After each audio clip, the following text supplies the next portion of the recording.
ചെറിയ കുട്ടികൾ മുതൽ വൃദ്ധന്മാർ വരെ സോഷ്യൽ മീഡിയകളിൽ സജീവമായ ഒരു കാലം.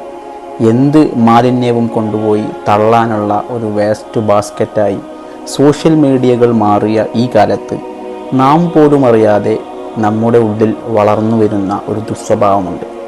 മറ്റൊരാളുടെ കുറ്റവും കുറവുകളും പ്രചരിപ്പിക്കുക എന്നത്. മനുഷ്യ സഹജമായി സംഭവിക്കുന്ന ചെറിയ തെറ്റുകുറ്റങ്ങൾ പോലും വീഡിയോകളും ഫോട്ടോസും എടുത്ത് ഗ്രൂപ്പുകളിലേക്ക് ഷെയർ ചെയ്ത് അവനെ വ്യക്തിഹത്യ ചെയ്യുകയും തേജോവധം ചെയ്യുകയും ചെയ്യുമ്പോൾ നാം നമ്മുടെ മനസ്സിൽ താലോലിക്കേണ്ട ഒരു ഹദീസുണ്ട്. മൻ സതറ അൻ അഖീഹി സതറഹുല്ലാഹു യൗമൽ ഖിയാമ.